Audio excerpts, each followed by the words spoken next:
Right, 1 March 2024, and today I'm going to be giving you the first update of the month of March. And time is flying.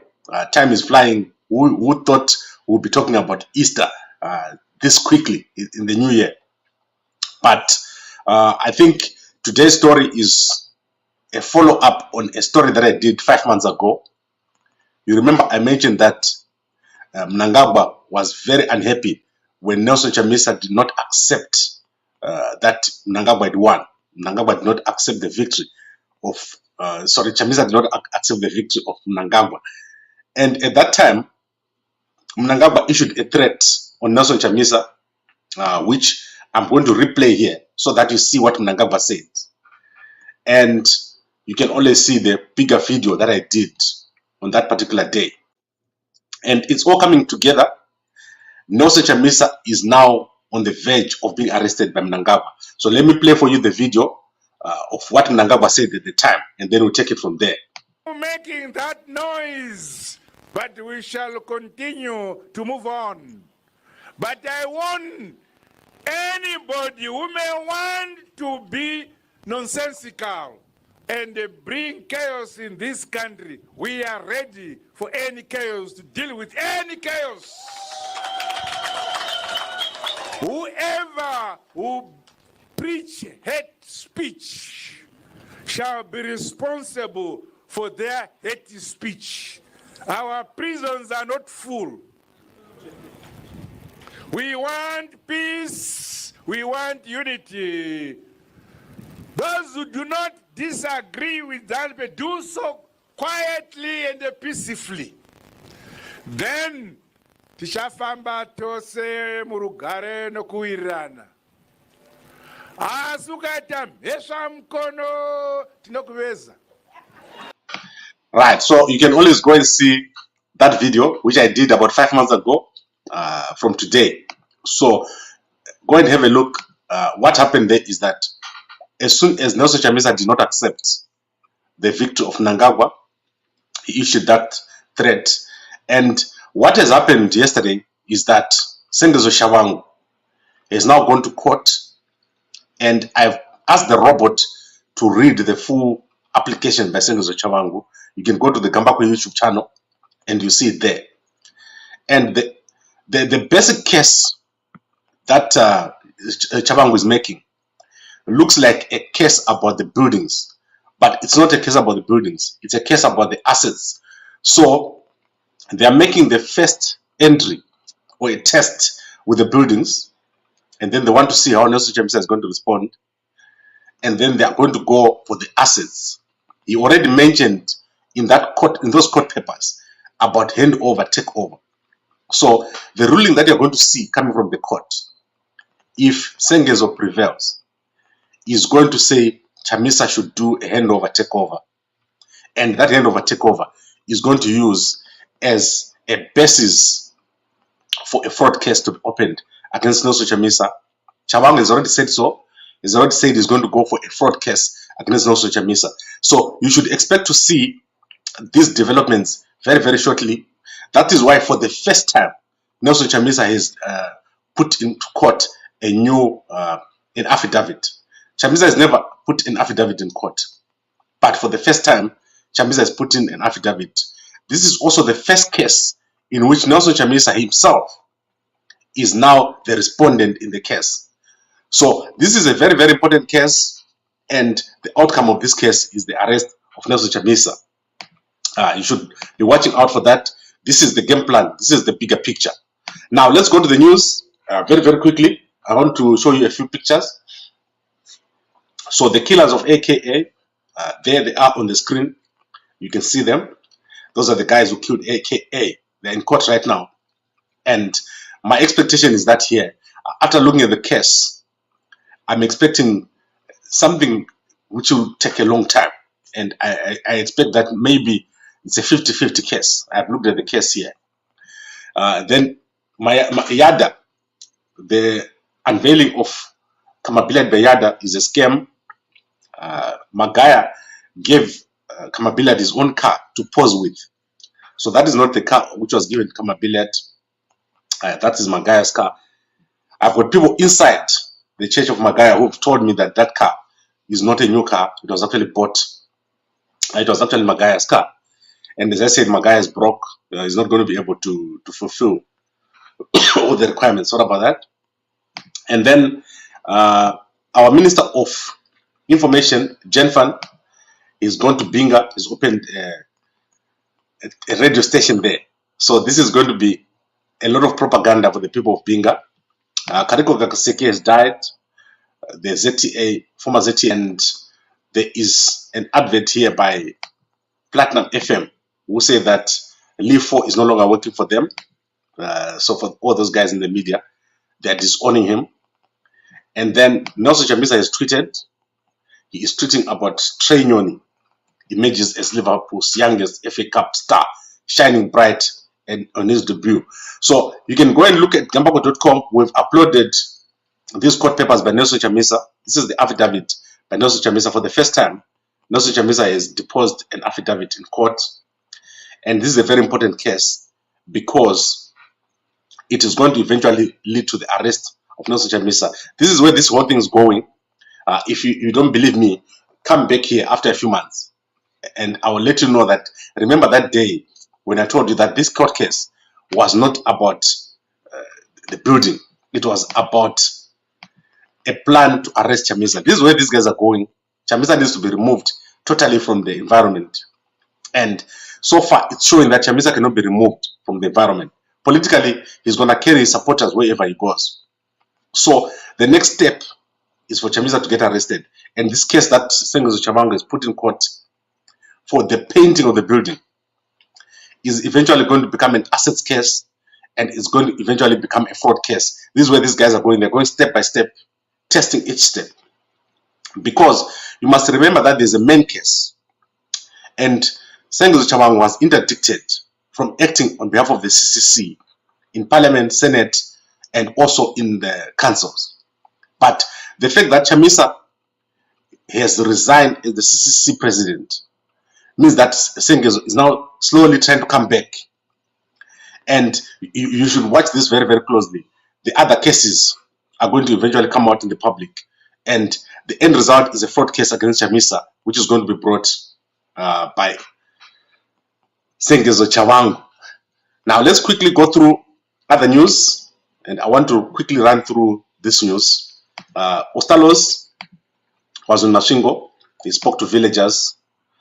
So the villagers whose houses were taken, Ostallos address there. You can go and look at it on Change Radio. There's a tweet there about it. Then Mohadi is out of the country. I think he's in Kenya for state duty. Douglas Mwonzora is going to issue a State of the Nation address. And three Quest employees, Shadreck Tendai, Rwodzi, and Livingstone Tunha, they've appeared in court with regards to the heist.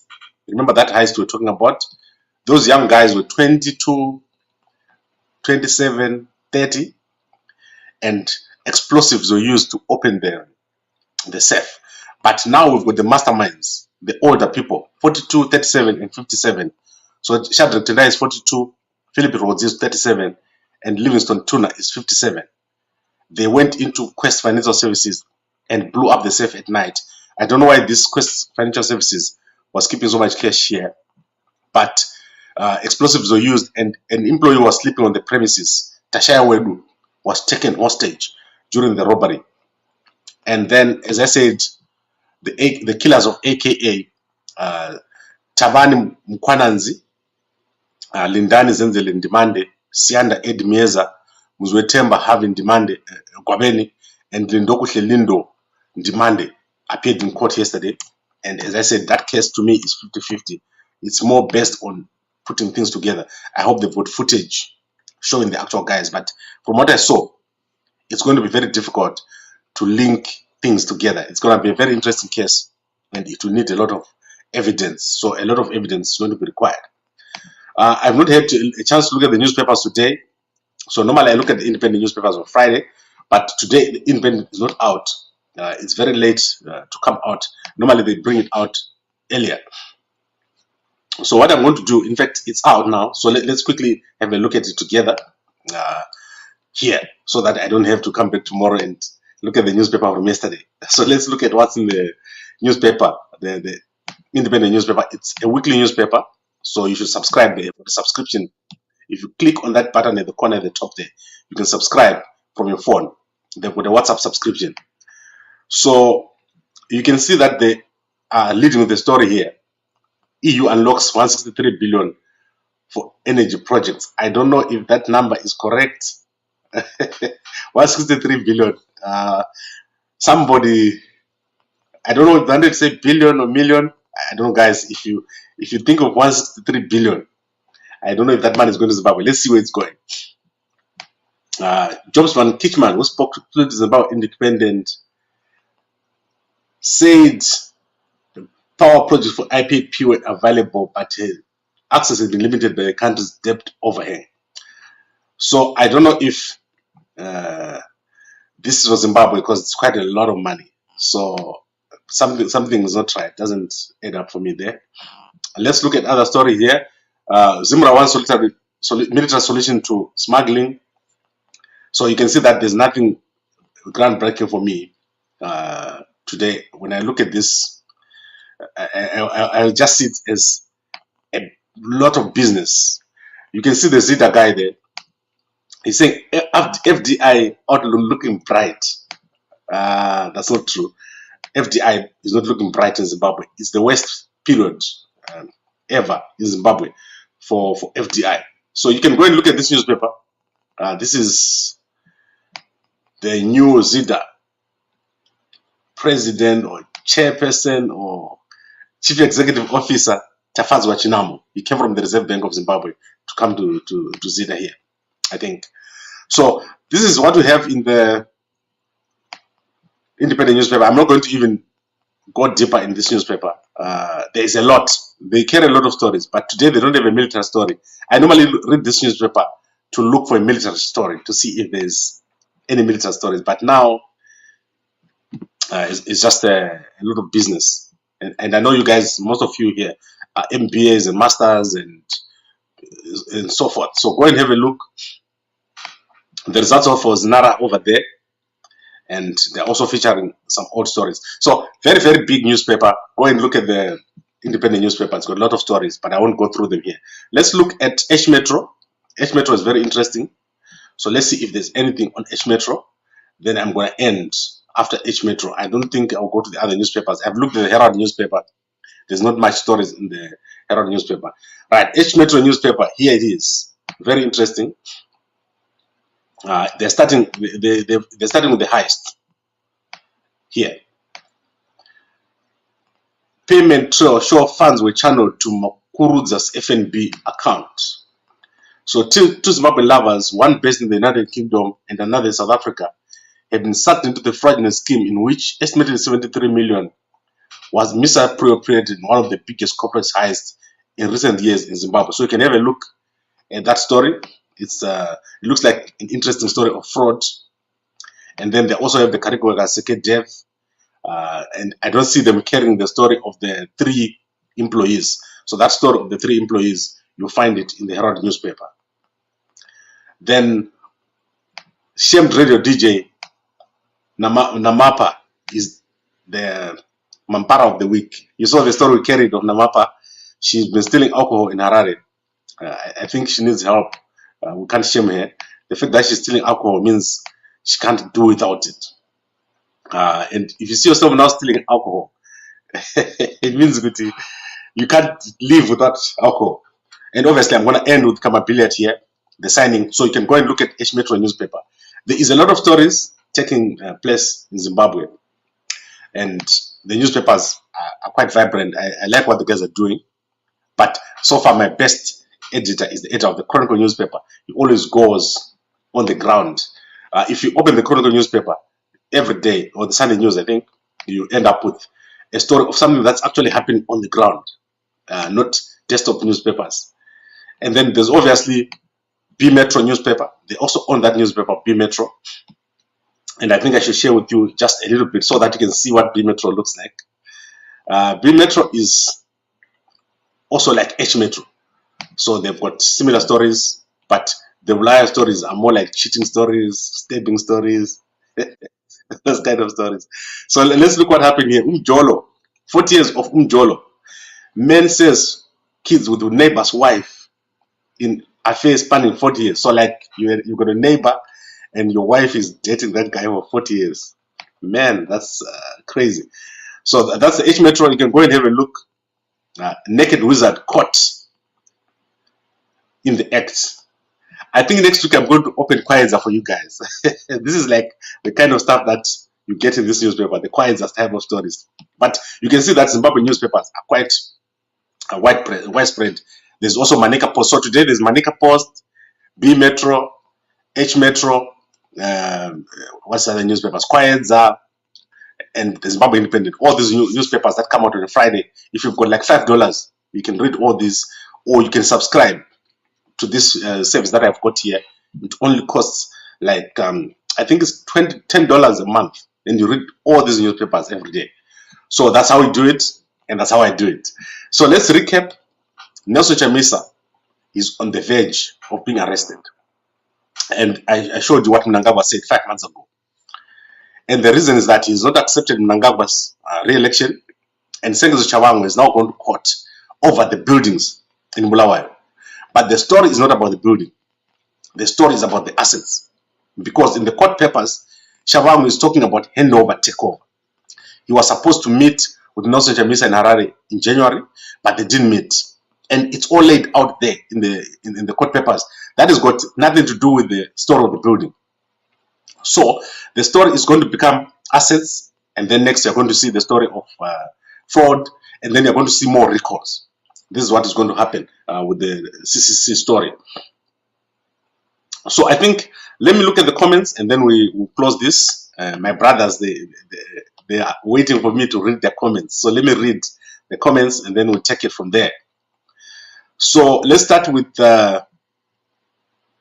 Mkoma Adrian says, Gabako unovezwa. Inini Mnangagwa andibati because ndiri munhu wemasvingo and iye munhu wekumasvingo. Anofambira papi Mnangagwa kabatani. Imagine that. Azviti.